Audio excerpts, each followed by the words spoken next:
Bueno, muy buenas tardes.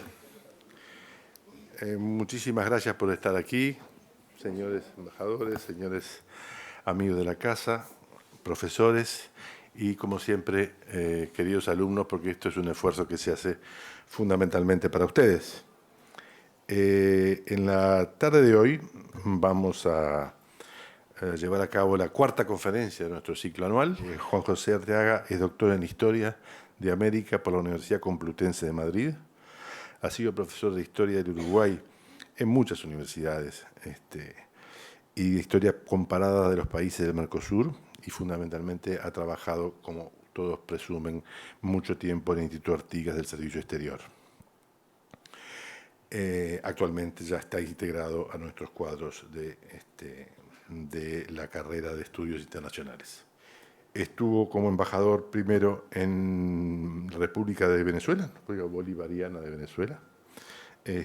Fuiste director general para Asuntos Políticos del Ministerio, presidente de la comisión organizadora de la 16ª Cumbre Iberoamericana, y en los últimos años, y aquí la razón por la cual lo hemos sometido a este castigo, es que ha estado 6 años trabajando como embajador, 8, del 16, del 8 al 16, trabajando como embajador del Uruguay en el Perú. Así que nos pareció que era muy difícil encontrar un uruguayo mejor informado sobre el Perú que Juan José de Arteaga. Por lo tanto, helo aquí y sin más, lo dejo con ustedes y aprovechenlo porque realmente la información que trae él no abunda. Les voy a decir que es un gran compromiso para mí estar hoy aquí porque me ha hecho el honor el señor embajador de Perú de estar presente, mi ex jefe, el canciller Sergio Abreu también, y queridos colegas y amigos. Pero, en primer lugar, desearía agradecer a la Universidad Ort y a Javier esta invitación. Les aclaro que yo no soy, como ya vieron en mi currículum, politólogo, pero tuve el alto honor de haber representado al Uruguay durante 8 años en la hermana República de Perú.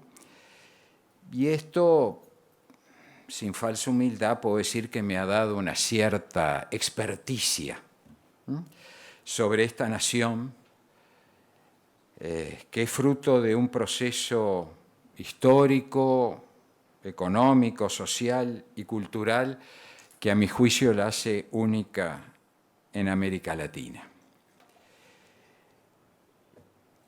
Y por supuesto, si he compartido 8 años de mi vida como embajador en Lima,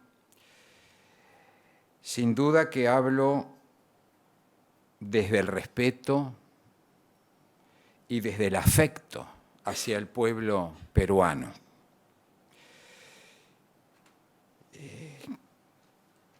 Quiero ser sincero con ustedes y tratar de hacer una presentación de este tema de actualidad, un tema que de hecho está en curso, está sin resolver, se resolverá el próximo 5 de junio. Y voy a tratar de ser lo más académico posible.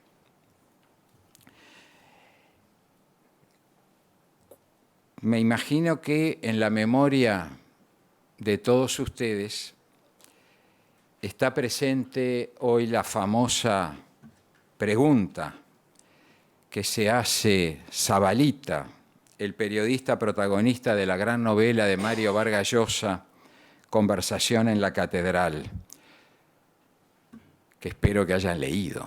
Ahora que es premio Nobel, también fue, pero que realmente es un gran autor latinoamericano, ¿no? Yo recuerdo que cuando tenía la edad de ustedes salió, tal vez un poco menos, salió su primera novela, La ciudad y los perros, en el año 63.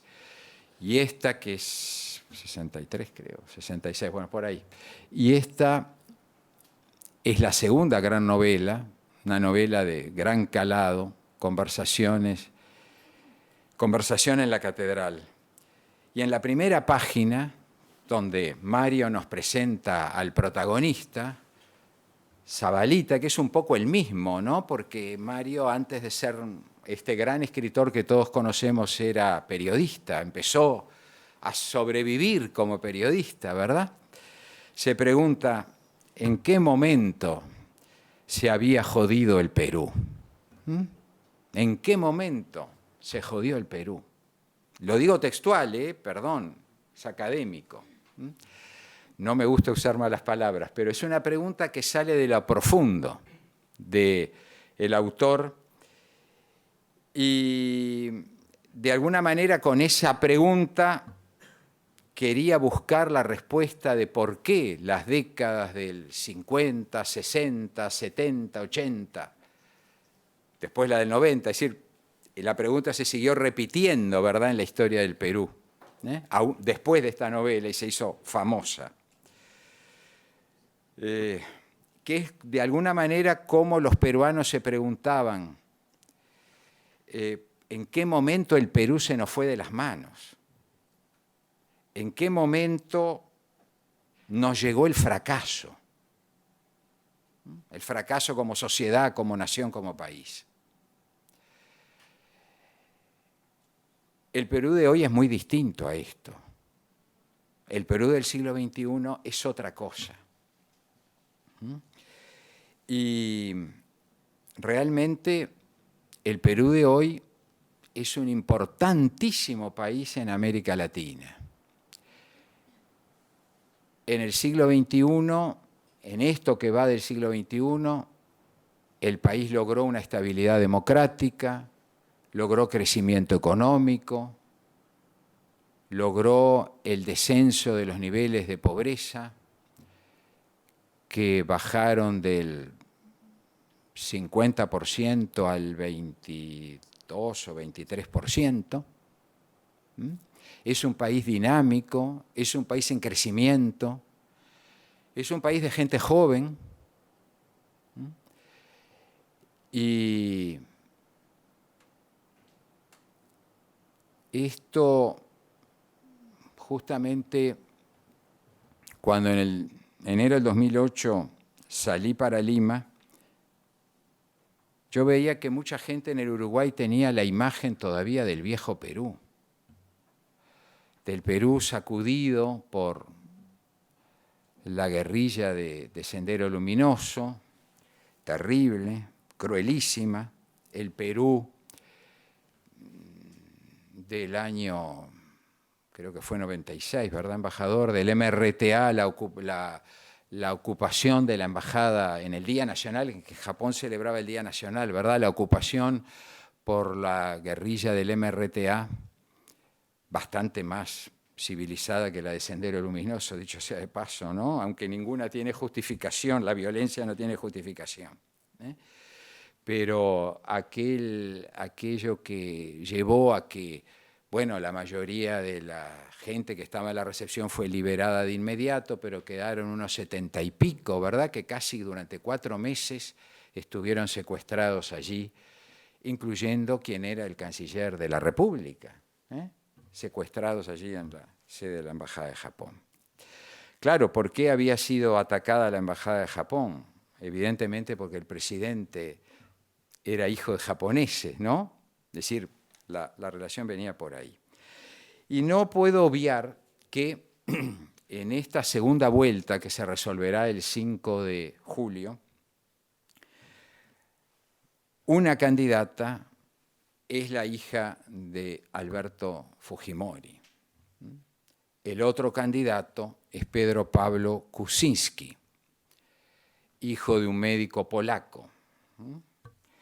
Es curioso que ninguno de los dos candidatos sea lo que podríamos llamar un peruano viejo, ¿no? Un peruano de familia de generaciones peruanas, ¿verdad? Ambos son hijos de o nietos de inmigrantes. Y claro, yo quisiera hacer yendo a mi profesión de historiador, un breve antecedente sobre qué es el fujimorismo y cómo surge el fujimorismo. En 1990 hay elecciones nacionales. Como ustedes recordarán, hubo una dictadura militar y la dictadura militar fue una dictadura militar muy especial, encabezada por el general Velasco Alvarado, una dictadura que se proponía no ser ni socialista ni capitalista, sino nacionalista, pero una dictadura que también se proponía superar la división, la profunda división social que arrastraba el Perú desde la época colonial, con grandes divisiones sociales, sobre todo con un gran, digamos, rezago en la integración social y económica del país del habitante autóctono, del habitante andino. Perú tiene 3 regiones muy claramente definidas: la costa, que en realidad es un desierto, pero es donde está la mayor cantidad de habitantes y donde está Lima. Es un desierto que termina en Atacama, ¿verdad? En el desierto de Atacama, hoy antiguamente boliviano y hoy chileno. Y el área andina, que complica mucho la integración del país, complica mucho en las comunicaciones. Hay miles de pequeños centros poblados a los cuales es muy difícil llegar, que están por arriba de los 4.000 metros muchas veces, que no tienen escuela, ni policía, ni posta médica o clínica. ¿Por qué? Porque tienen 200 habitantes, 300, están perdidos en la montaña, son de difícil acceso, lo cual implica también la dificultad de estos pobladores de hacer salir su producción hacia el mercado nacional y el mercado internacional. Y luego la zona de selva o amazónica, ¿verdad? Es en Perú donde nace el río Amazonas, además. Y es una zona, lógicamente, de clima tropical. Fue la zona de la era del caucho, del gran crecimiento del caucho, ¿verdad?, que Mario Vargas Llosa también recoge en una de sus novelas. Y, bueno, sucede que, restablecida la democracia con la presidencia del arquitecto Belaúnde Terry, del 75 al 80, le sucede el primer gobierno de Alan García. Por primera vez gana el APRA, que era uno de los partidos históricos del país, del 85 al 90.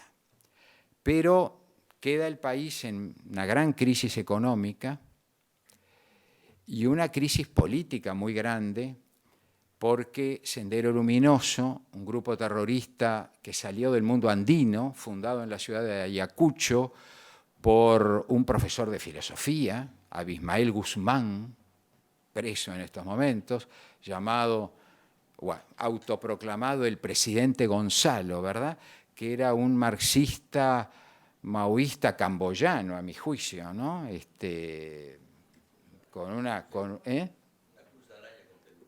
Algo así, una cosa realmente una realidad muy, muy complicada, ¿verdad? Muy difícil, que ya había comenzado en la presidencia de Belaúnde, en el establecimiento de la primera democracia después de los años de dictadura militar. Ya había empezado su acción, siguió con Alan, y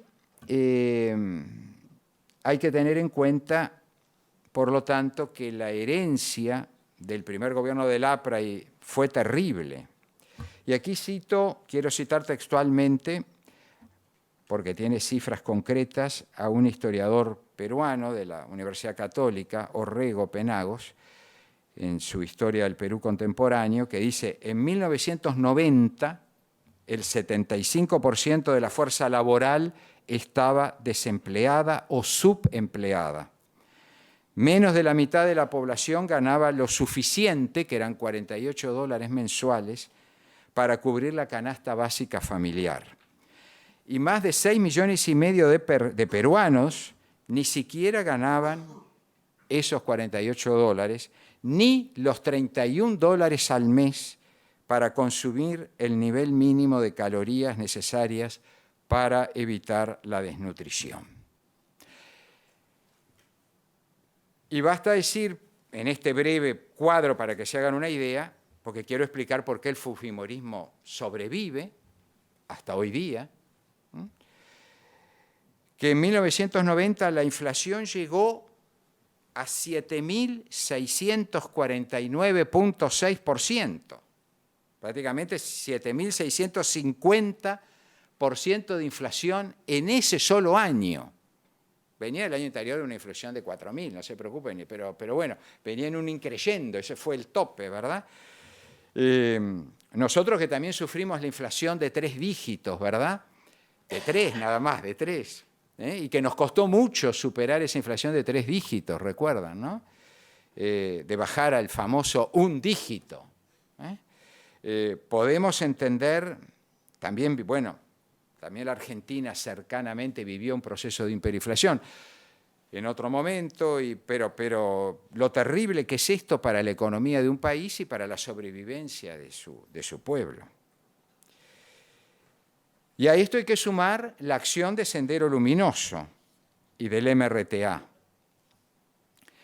Esa elección del 90 tiene muchos candidatos porque el sistema político es muy fragmentado, ya volveremos a ese tema, el sistema político peruano, en ese es muy distinto al nuestro, a lo que estamos acostumbrados nosotros, ¿verdad? Donde tenemos 4 partidos, pero es común, como ha pasado, que en las elecciones peruanas se presenten 15 candidatos a la presidencia, o 16, o 10, o por lo menos, y cada uno con un pequeño partido a sus hombros, ¿no? Como Alan García en un momento, el problema de Alan García en el primer mandato, que es que en su discurso inaugural él plantea que solo va a pagar el 10% de la deuda externa, mejor dicho, que va a emplear solo el 10% de la renta en pagar la deuda externa, me corrijo. Esto ya lo enfrenta a los poderes financieros internacionales, ¿verdad? Al Banco Mundial, al Fondo Monetario, etcétera, y a los poderes económicos en general. Pero luego, a pesar de que hay unos años de crecimiento de Alan y que le da gran popularidad, fue el presidente más joven del Perú y creo que de América Latina, tenía 35 años, Alan García, y era delgado. Era delgado y 35 años, porque la imagen ha cambiado, ¿verdad?, de hoy de Alan.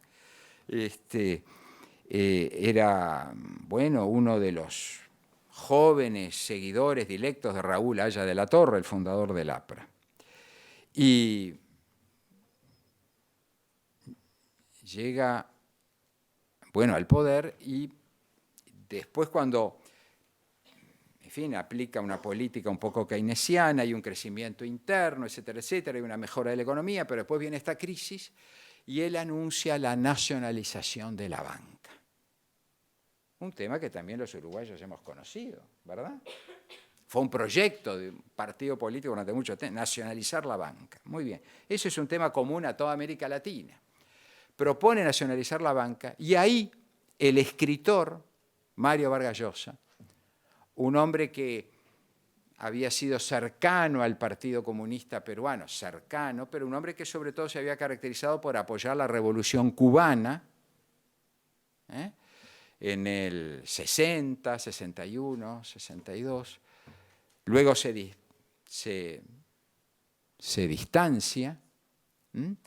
Es un hombre que se convierte en un liberal puro, diría yo, no en un neoliberal, sino en un liberal puro.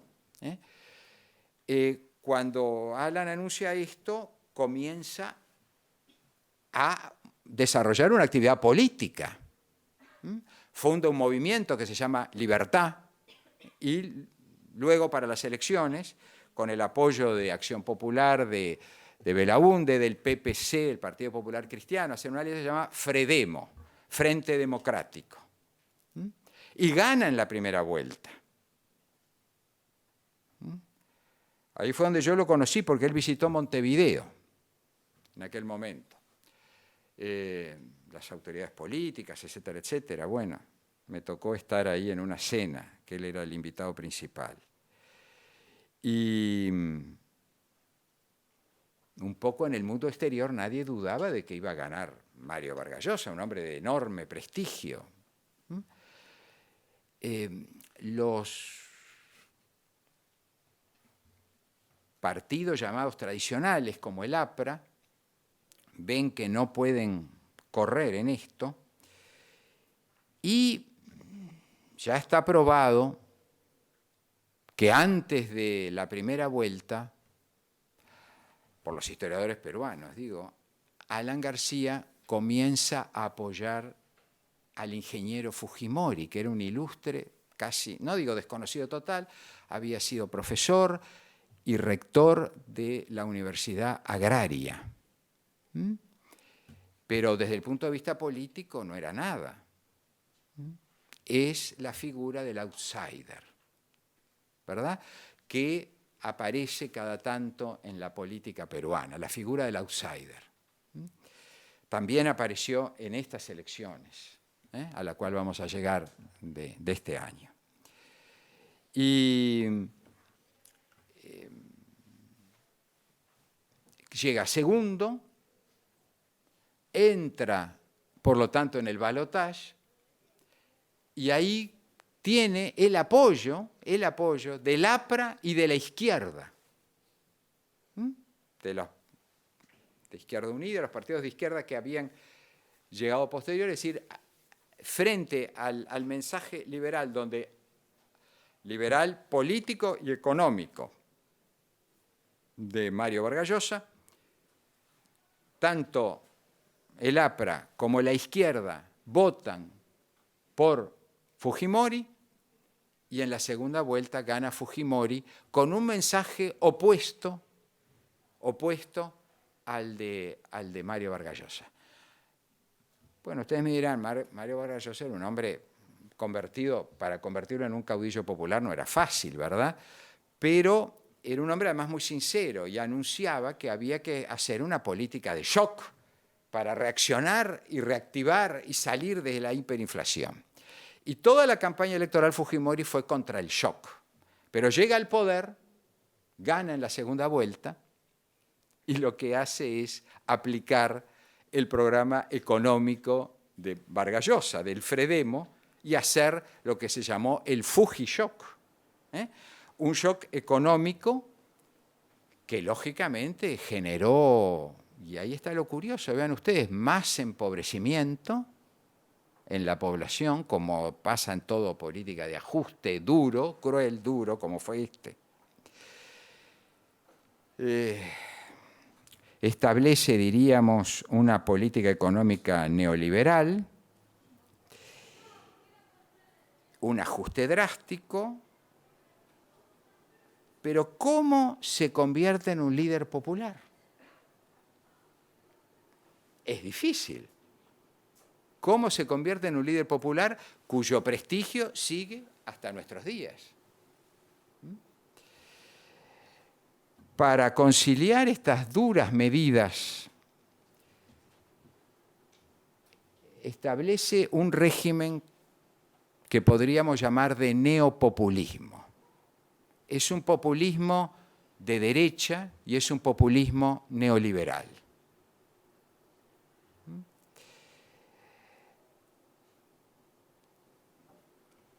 ¿En qué se basa? En un liderazgo personal. Es un gobierno personalista. No es un gobierno de partido, pues él no tenía partido. Era un outsider.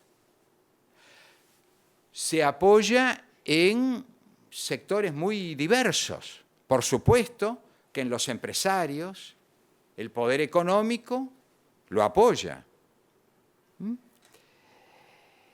pero él busca una relación directa con el pueblo.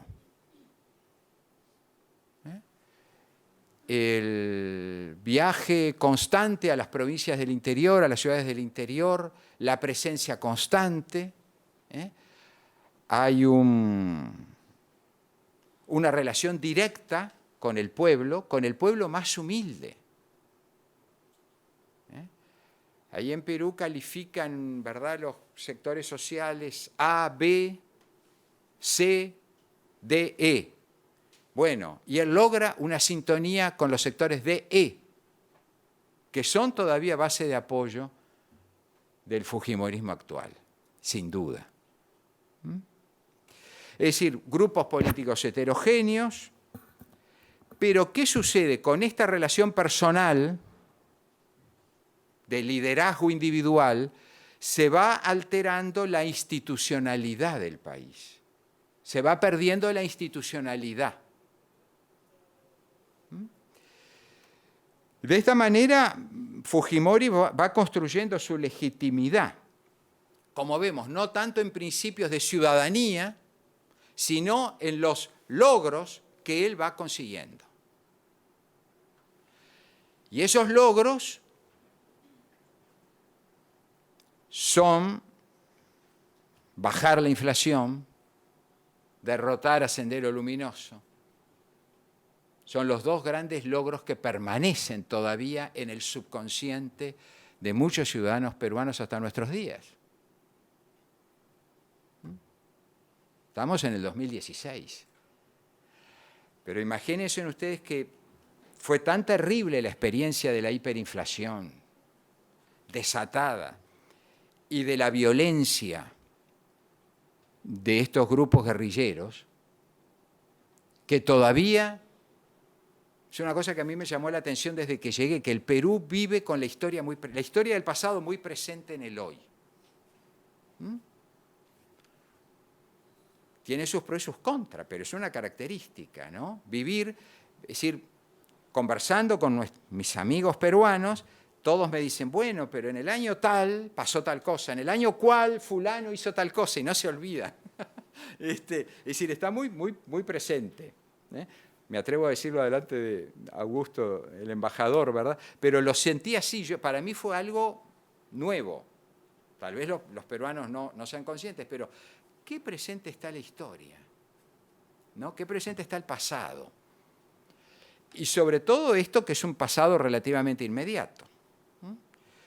Bueno, de esta manera Fujimori fue construyendo su legitimidad. Y el modelo contó con el respaldo de la comunidad financiera internacional, de los poderes económicos reales del país y de las Fuerzas Armadas.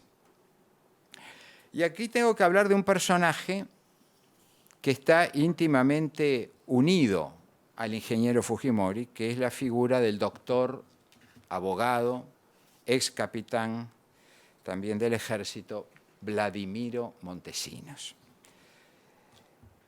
que está preso igual que su jefe Fujimori. Vladimiro Montesinos había sido, curiosamente, como Mario Vargas Llosa, que también había hecho la escuela militar, o el liceo, él había hecho en Chorrillos la escuela militar, se había convertido en capitán del ejército, hasta que, bueno, un general lo descubre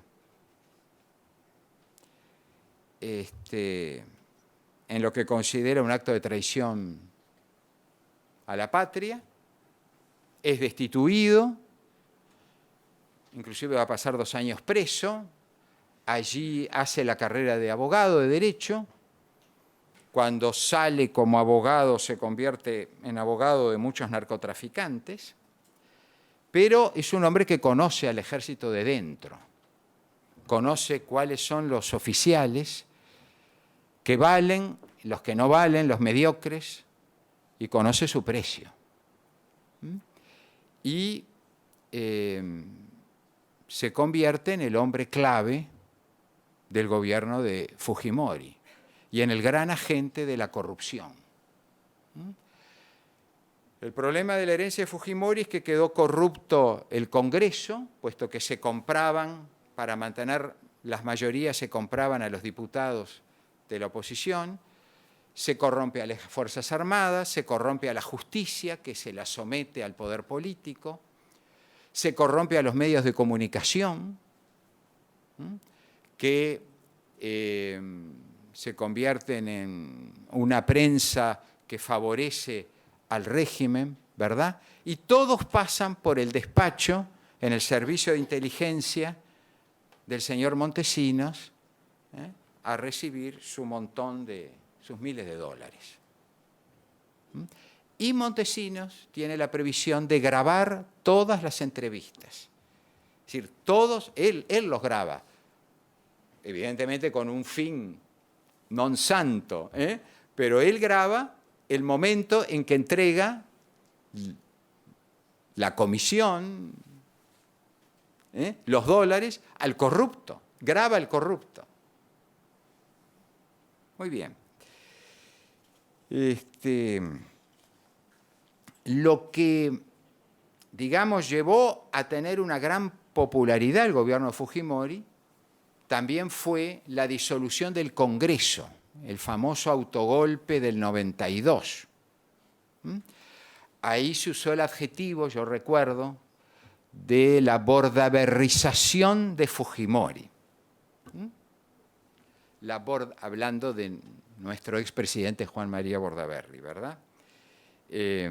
La bordaberrización. Bueno, Fujimori da el golpe diciendo que el Congreso le impedía gobernar, lo cual no era cierto, pero no vamos a entrar en ese detalle. No era cierto. Muy bien. El objetivo era la perpetuidad, ¿verdad? Él es reelecto en el 95 e intenta ser reelecto en el 2000. Es reelecto en el 2000, periodo que no concluye. Y entonces, para ser reelecto, claro, había que corromper. Los poderes que se podían oponer, que podían criticar, que podían ser independientes, van como desapareciendo. Y Fujimori se convierte en un dictador.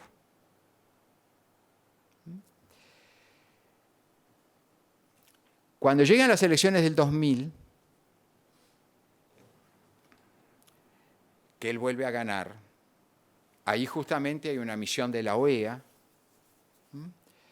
presidida por el ex canciller de Guatemala, Stern, y pone en duda la legitimidad de esa elección que vuelve a ganar Fujimori. En ese momento Fujimori busca transar, cuando se le objeta el sistema electoral por el cual fue electo, se habla de los vicios del sistema, busca transar diciendo, bueno, voy a cortar mi presidencia, voy a durar 1 año y renuncio y no voy a ser candidato. Pero ahí sale público el primer video de Montesinos, donde está pagándole a un señor Curi, que era de otro partido, su pase al oficialismo. Sale en el video clarísimo, así, la pila sobre la mesa, era un tipo salón de living, ¿verdad? Sillones, una mesa baja, y está el montón de dólares apilados ahí en el momento que se lo entrega a Curi. Y ese video después fue acompañado por otros, por un video dado a los dueños de una gran cadena de televisión también, que era, por supuesto, apoyaba a Fujimori, ya sabemos por qué, etcétera, etcétera, etcétera. Y ahí,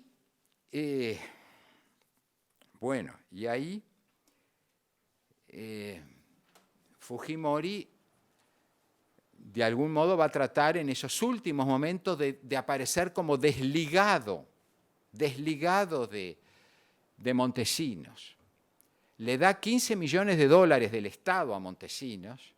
No sé por qué, porque ahora después se descubrió que Montesinos tenía 200 millones de dólares en Suiza. Aparentemente esos 200 millones eran un fondo establecido con conocimiento de Fujimori y Montesinos, y por eso Montesinos necesitaba estos 15 millones cash para poder fugarse y disparar. Terminó donde yo estaba de embajador, en Caracas, ¿verdad? Refugiado Montesinos.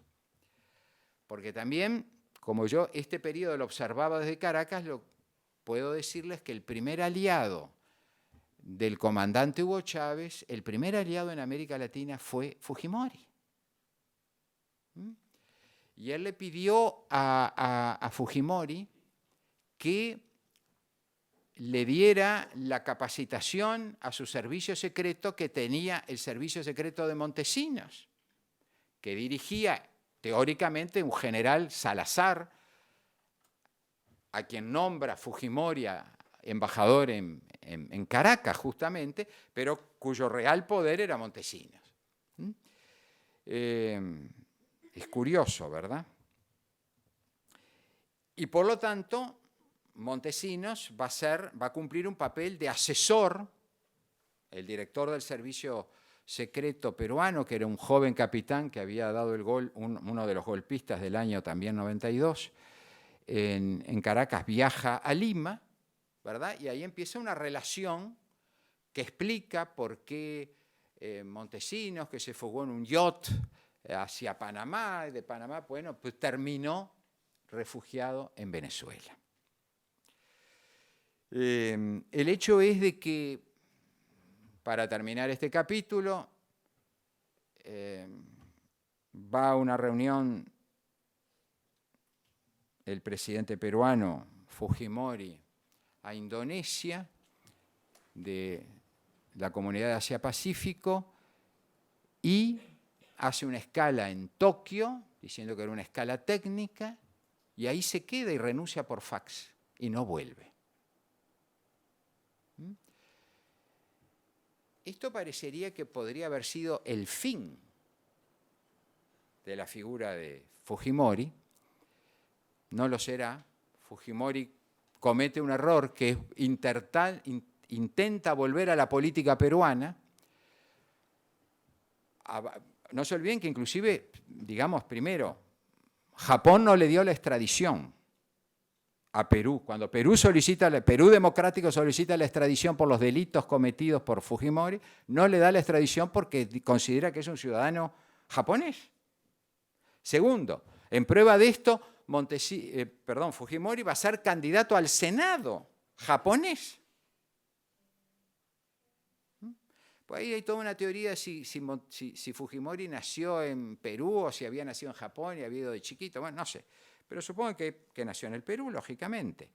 Y el hecho es que vuelve a Chile como un acercamiento estratégico, se instala en Santiago, pero que al final Chile, después le da la extradición al Perú. Y Fujimori es juzgado, a mi juicio, por lo que he leído, he visto, he escuchado, y impecablemente, con todas las garantías, es juzgado por delitos de lesa humanidad y por delitos de corrupción. Pero lo más grave, sin duda, son los delitos de lesa humanidad, que, bueno, similar a lo que pasó en el Uruguay, ¿no? Todos sabemos, en el Uruguay tuvimos 2 presidentes presos, uno fallecido. Probablemente ninguno de esos presidentes mató a nadie directamente con una pistola, pero es la responsabilidad del presidente. La defensa de Fujimori siempre fue decir, no, que él no sabía que cuando fueron a la Universidad de la Cantuta y mataron a un grupo de estudiantes y profesores, que él no sabía, que él no los mandó, que él no era responsable. Bueno, pero el presidente de la República, por lo menos en el Uruguay, es responsable de lo que sucede durante su mandato, ¿no? Y por eso hemos tenido 2 presidentes presos. Bordaberry falleció y el teniente general Álvarez, que tengo entendido, está en el hospital por razones de edad y de enfermedad, en el hospital ahora, pero que estaba preso, y bueno, y sigue preso, en el hospital militar. Bueno, el tema es que el liberalismo económico se ha convertido en una doctrina en el Perú. nadie que ose decir que el Estado podría tener un papel X,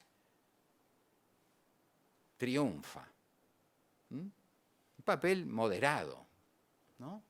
Yo recuerdo ahora, todos ustedes saben que el presidente actual, el presidente Ollanta Humala, ha gobernado económicamente dentro de la más clara ortodoxia macroeconómica.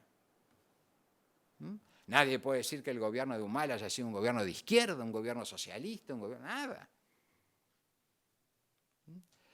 Pero a mí me llamó la atención, un día él recibe al presidente de Repsol, la empresa española, que aparentemente, se sabía, quería vender parte de su capital en el Perú, porque por supuesto Fujimori había privatizado todo, con lo cual favoreció, esa política de privatización favoreció la economía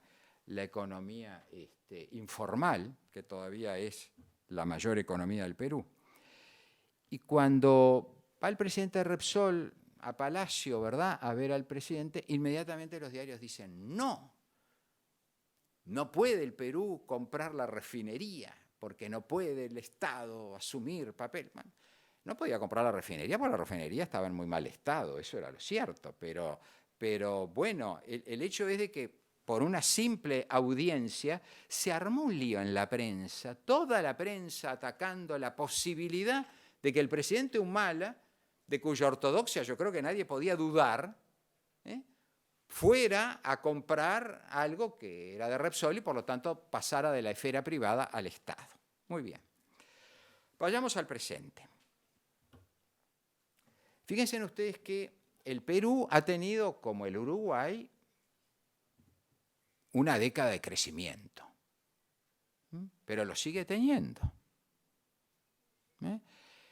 El Perú, según CEPAL, crecerá este año 2016 el 3.8%. No es poco, no es poco. Es el segundo país en crecimiento en América Latina después de Bolivia. Y ese crecimiento del 3.8 se da en un marco que la CEPAL mismo califica de contracción, con un promedio de crecimiento de menos 0,6 para toda América Latina y el Caribe. Lógicamente ahí pesa el no crecimiento de Venezuela, el no crecimiento de Brasil, el no crecimiento de Argentina, que son economías muy fuertes y muy poderosas. Pero bueno, Perú 3.8. La pobreza bajó, como les dije, del 54.7 en el 2001 al 22.7 en el 2014. El PBI per cápita subió en el 2014, según el Banco Mundial, a $6.541. El Fondo Monetario Internacional lo calcula de otra manera, todos los PBI, porque si ustedes lo ven y consultan, en términos de paridad de poder adquisitivo, es decir, la capacidad que tiene de compra, la capacidad de compra de esos $6.000, según el Fondo Monetario en el 2015, Perú está con una capacidad de compra de $12.000 y para el 2018 de $14.000.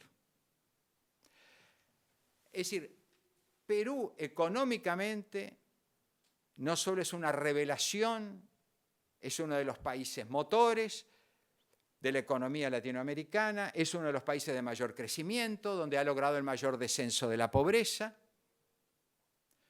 La verdad que el gobierno del presidente Humala hizo programas sociales muy interesantes, muy importantes, y manejados casi sin corrupción, por gente técnica de capacidad, ¿verdad?, que también ha mejorado y ha tratado de llevar, digamos, de llevar el Estado y de llevar la educación, la salud, etcétera, a todo el país. Ha tratado, es muy difícil. Pero estamos como en Italia hace 20 años. La economía va bien y se desliga de la política, y la política es un relajo. No, ¿qué pasa? Hay una debilidad en la cual coadyuvaron los 10 años de Fujimori, una debilidad de los partidos políticos. No hay casi partidos políticos permanentes. Miren, hay 3 partidos en el Perú, 3 partidos que tienen antecedentes un poco largos, no como el Partido Nacional y el Colorado que vienen desde el 1836, o el Republicano y Demócratas de Estados Unidos, ¿no? Pero uno es el APRA, todos son del siglo XX, ¿no? El APRA, fundado por Aya de la Torre. El otro es Acción Popular, fundado por Belaúnde Terry. Y el otro es el PPC, que es una disgregación de la democracia cristiana, es una democracia cristiana más conservadora, fundada por Javier Bedoya, que todavía vive además, y muy bien, de cabeza muy bien. Por la década del 60, por ahí, 70, cuando se disgrega. Muy bien. Esos 3 partidos que han tenido una cierta continuidad, por lo menos de algunas décadas, en la elección de mayo, los 3 nos suman 10%. Fíjense en ustedes, los 3 nos suman 10%. Lo que uno veía siempre, que el fujimorismo tenía un piso de 20%. Cosa excepcional en un país tan fragmentado políticamente. El fujimorismo mantenía un piso del 20%. Pasó por una etapa de decadencia muy grande cuando viene la reinstitucionalidad democrática, con la presidencia interina de Paniagua, que es una gran figura peruana, que un hombre de principios, 9 meses presidente y entrega el poder, elecciones, Toledo, etc. Bueno. Y encontramos que, ¿por qué son débiles los partidos? Los partidos no tienen programa, no tienen representación, son rechazados en general los políticos por la ciudadanía. Hay una cosa curiosa que dice el politólogo Martín Tanaka: hay políticos que no tienen partido. Y es cierto. Ese fue el caso de Guzmán, ¿no? Porque el Jurado Nacional de Elecciones declaró que 2 candidatos, eliminó 2 candidatos, Guzmán, que era un outsider, un economista, una persona relativamente joven, que venía creciendo muy rápidamente, y César Acuña, un hombre muy fuerte que había sido aprista, pero que fundó su propio partido y que es muy fuerte en Trujillo, en el área norte. Por distintas razones legales, etcétera, son eliminados. Sin duda hoy, esa eliminación de esos 2 candidatos ha favorecido a Keiko Fujimori, en definitiva. Los datos lo muestran, ¿verdad? Y tenemos ahora una elección, una segunda vuelta, entre 2 personas, 2 candidatos, que no son nuevos. Keiko Fujimori fue candidata en el periodo anterior y perdió la segunda vuelta con Humala. Pedro Pablo Kuczynski es un hombre mayor, siempre es relativo, 77 años, en la vida política, que fue ministro de Economía y de Toledo y fue presidente del Consejo de Ministros de Toledo. Y que funda ahora su partido. ¿Qué va a pasar? Están muy parejos, sin duda que están muy parejos, pero observen ustedes que en la última encuesta que tengo por aquí, a ver si la encuesto, que salió publicada el domingo, en la última encuesta de Ipsos, que es una empresa seria, simulacro del balotaje del domingo 22 de mayo, en votos emitidos, Keiko, si fueran votos emitidos, Keiko 46, PPK 41. En votos válidos, quitando por lo tanto los votos en blanco, nulos o viciados, que forman un 12%, Keiko 52, PPK 47. Entonces, el último gran suceso después de esta encuesta ha sido ese mismo día el primer debate entre ellos dos, ¿verdad? Entre ellos dos. Que por supuesto unos dicen que ganó uno, otros dicen que ganó otro. Esto demuestra un crecimiento de Keiko. Lo único que Keiko tiene un antivoto mayor que PPK, pero no tan distante. Keiko tiene un antivoto de 42%, es decir, el 42% de los peruanos dicen jamás votaríamos a Keiko. Y el 38% dice jamás votaríamos a PPK. Bajó Keiko tenía más del 50%. Hubo una serie de manifestaciones, sobre todo jóvenes, de no a Keiko, que salieron a la calle. Ahora, la tercera fuerza política, que fue una revelación en la primera vuelta, fue el Frente Amplio, de izquierda, con una candidata joven, mujer, Verónica Mendoza. ¿Podía haber habido una segunda vuelta entre dos mujeres? Sí, pero era evidente que ese partido nuevo, joven, no podía llegar a la segunda vuelta, pero llegó a reunir un 18%, ¿no? A 2 puntos de PPK con 20, en la primera vuelta. ¿Y qué va a ser esa fuerza de izquierda frente a dos candidatos que plantean una política económica ultraliberal? ¿Qué va a ser? Frente a la que representa la herencia de la dictadura fujimorista. Y no se olviden que los presidentes de la República en el Perú tienen derecho a dar el indulto. Entonces, hay en el subconsciente por lo menos un temor a que la hija indulte al padre, aunque son delitos de lesa humanidad que no deben ser indultados médicamente. Pero bueno, ¿cuál va a ser la presión? Hay que señalar un punto, que Keiko trató de dar una imagen más independiente en esta elección. No solo es la que lleva el apellido, es la hija de papá. No se olviden además que el papá destrató a la mamá y la convirtió a ella en primera dama. Ojo, también. Es decir, que ella de algún modo estuvo muy cerca del cogollo del poder cuando su padre fue presidente. Y no podía ser desconocedora de todos los abusos del gobierno de su padre. Pero ella ha tratado ahora de ser más autónoma, más independiente. Sacó de la lista de diputados algunos candidatos muy duros del fujimorismo, pero, bueno, la duda existe. Entonces, ¿qué hace Verónica Mendoza, candidata del Frente Amplio, y los que le siguen? Dicen,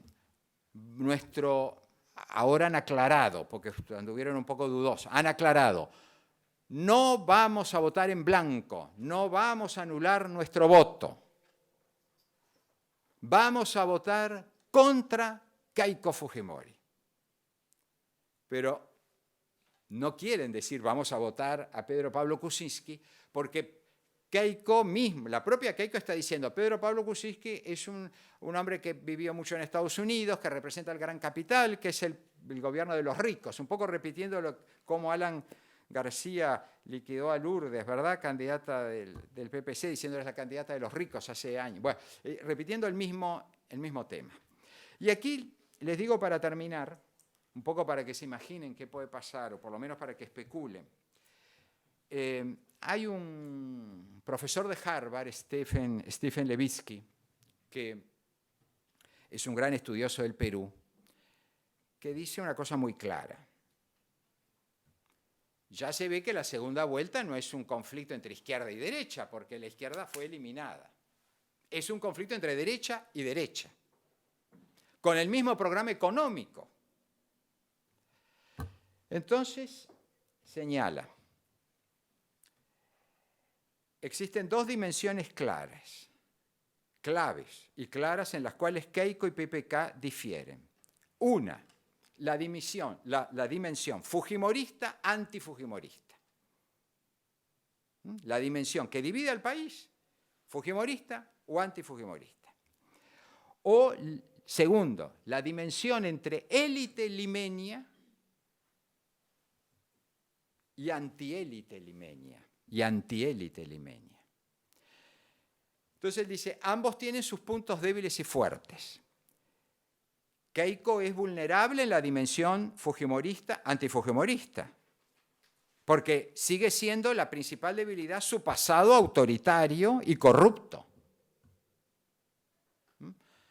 Hay un excelente libro, ahora no me acuerdo el autor, que lo compré allá en Lima, un profesor que falleció porque era profesor peruano en Estados Unidos, que se llama La historia de la corrupción en el Perú, ¿no? Que, Quirós, muchas gracias. Alfonso Quirós. Un excelente libro, ¿no? No se conoce aquí, excelente libro. La historia de la corrupción en el Perú, que empieza con el virreinato, aclaremos, con el virreinato. No se le escapa ninguna etapa histórica, un gran estudio de un historiador economista, además, con gran trabajo. Y PPK es vulnerable en la dimensión élite limeña, antiélite limeña, porque él no ha podido revertir la imagen de que es un técnico gringo, porque es muy blanco, porque desciende de polacos, no de norteamericanos, pero es muy blanco, muy rubio, y que representa la élite limeña. Y eso a los pobladores del interior, del mundo andino sobre todo, no les gusta. Fue un poco la causa de la derrota de Mario Vargas Llosa. Los D, claro. Y digamos, el hecho de señalarlo como un hombre blanco, prefirieron al chino, no es chino, es japonés, pero la gente decía, preferimos al chino, porque el chino no es blanco. Bueno, y está claro que sin la exclusión de Guzmán, PPK tal vez no hubiera llegado a la segunda vuelta. Eso está claro. Entonces, en lo que queda, en lo poco que queda, y si hay otros debates que parece que los va a haber, a este que hubo en Piura, se está hablando de que quieren que haya un debate en el sur. Es decir, en estos momentos, como ustedes ven, hay 5 puntos a favor de Keiko, pero hay 12 puntos todavía de votos en blanco, nulos o viciados. Es cierto que siempre hay gente que vota nulo. Y los que están en el extranjero que no pueden votar también. Pero fíjense que Keiko ya en la primera vuelta sacó 70 congresistas. Ahí también la favorece el hecho porque además los partidos políticos que no sacan 5% de votos son eliminados. Es decir, no es como en el Uruguay que la representación proporcional es integral y absoluta, ¿verdad? Si no, el Partido Independiente no podría existir, digamos. Bueno, pero el Partido Independiente sacó el 3% de los votos, tiene un senador y 3 diputados. ¿No es así? Bueno, pero aquí todos los que sacan menos de 5 son eliminados. Y eso favorece al candidato mayoritario. Así que, aunque ella sacó casi 40%, 39 y pico, tiene el dominio absoluto del Congreso, que son 70 en 130. 71. 73 ahora. Muy bien. Bueno, así que la definición, esta última, será, si Keiko sigue explotando el que PPK representa a la élite limeña, gana Keiko. Si PPK logra, que no lo ha logrado todavía, porque tampoco quiso hacer pactos con el partido segundo y tercero, es decir, PPK quiere que lo voten los antifujimoristas, pero no ha hecho acuerdos políticos. Va solo igual, digamos, ¿no? Entonces, pero si PPK logra poner en la clave del imaginario público y en el clave de la discusión que el problema es entre el antifujimorismo y el fujimorismo, entonces puede ganar PPK. Bueno, miren amigos, el Uruguay vivió durante mucho tiempo mirando al Atlántico y de espaldas a los países hermanos del Pacífico.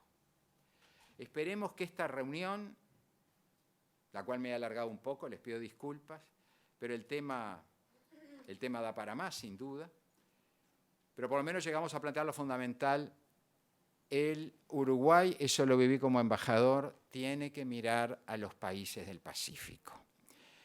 Y un aliado siempre importante es el Perú. El Perú está donde hoy se debe estar, está en el Pacífico, porque está donde el eje de la economía se corrió, ¿verdad? Nosotros debemos agradecer al Perú, al gobierno peruano, a su Cancillería, que nos haya invitado a formar parte como país observador de la Alianza del Pacífico. Fuimos el primer país de América del Sur observador.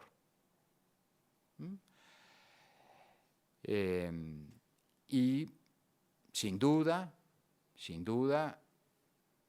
hay varios países en el Pacífico importantes.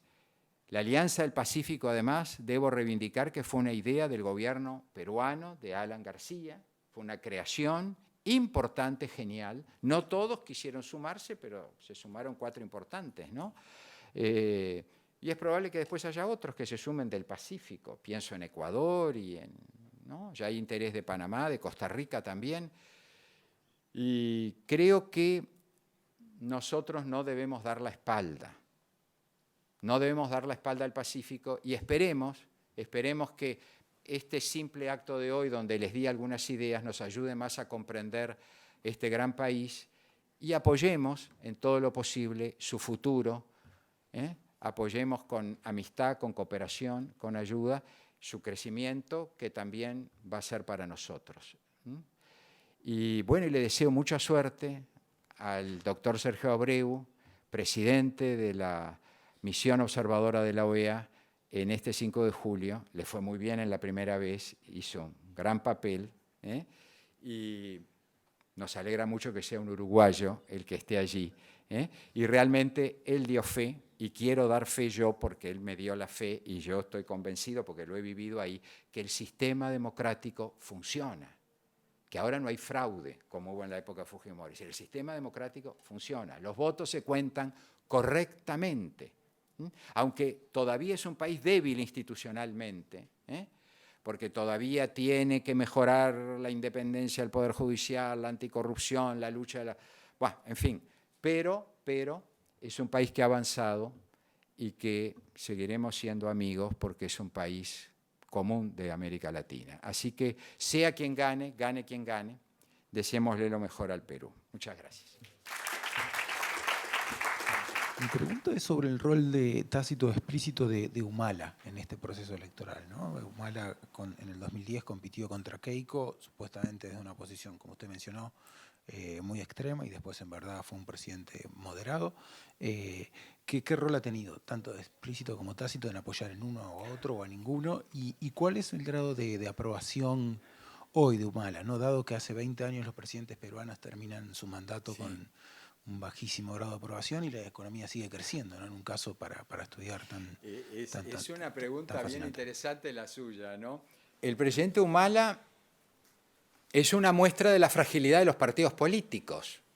Su partido, el Partido Nacionalista, ni siquiera presentó candidato. Retiró. Lo hubo y lo retiró.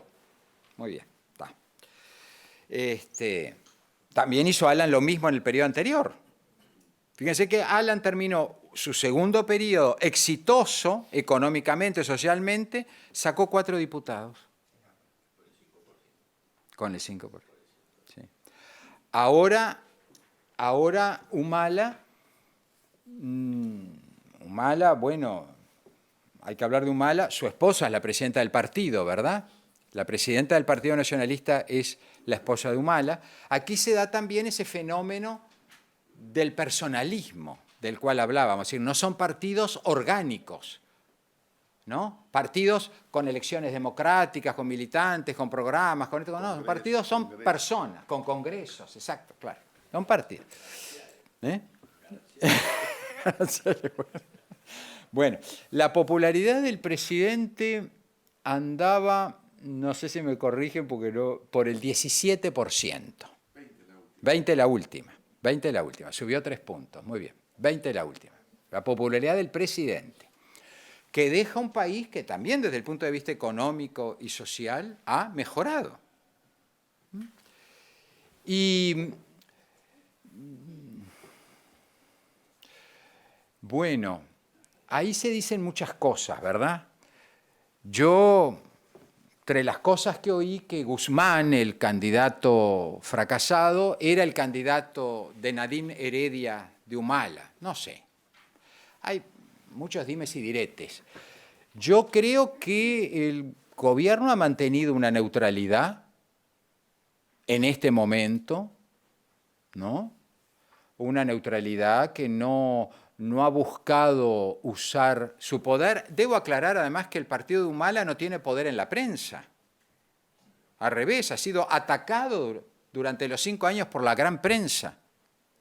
Así que no tiene un poder fáctico muy concreto, ¿verdad? Los agentes económicos, que son un poder real y que han sido favorecidos por el gobierno de Humala, nunca terminaron de reconciliarse con él, siempre lo consideraron sospechoso, a pesar de las miles de pruebas que él ha dado, ¿verdad?, de su ortodoxia económica. Bueno, así que yo creo que ni aún queriendo el gobierno podía hacer algo, el gobierno actual podía hacer algo para favorecer a uno o a otro, ni aún queriendo, dadas las circunstancias. Ahora es un gran candidato para dentro de 5 años. Humala. Sí. Todo depende de lo que pase. Yo no lo veo en estos momentos. No lo veo. No lo veo. En general, todos los presidentes, bueno, vean, Toledo, expresidente, sacó 1, algo en esta elección. Alan García, que se creía invencible y uniéndose al PPC, sacó 5,8, creo. Bueno. Pero Alan muere y renace. Renace siempre, sí, puede renacer siempre, ¿no? Y claro, Humala es un hombre joven, sin duda. De algún modo él también fue un outsider, ¿verdad? Y bueno, podría resucitar, no digo que no, aquí no se puede poner la mano en el fuego porque la política peruana es muy dinámica y como es poco orgánica puede pasar cualquier cosa. También nadie pensaba que Alan García iba a tener una segunda oportunidad después del desastre de su gobierno.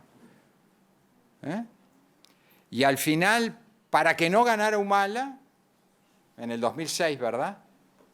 Para que no ganara Humala, que en aquel momento se le veía emparentado a la revolución bolivariana de Chávez, la gente se tapó los ojos, la nariz, la boca y votó por Alan García, que es también un problema de la política peruana, que como no hay estructuras políticas que atraen, se vota el mal menor.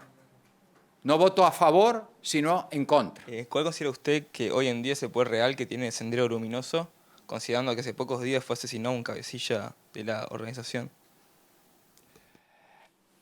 No, yo creo que el poder real de Sendero Luminoso es muy poco. Es muy poco. Realmente lo que sucede es que vuelvo a la geografía, ¿verdad? La geografía peruana es difícil, es complicada, es difícil al Estado llegar a todos los puntos. Por eso el ejército ha sido importante en la historia del Perú, porque el ejército era algo que justamente daba la unidad nacional en un país tan fragmentado, ¿no? Pero, claro, lo que queda remanente está unido al narcotráfico. Son productores de cocaína, de coca. Y no tiene un poder político. Digamos, no tiene un poder en las ideas, ¿no?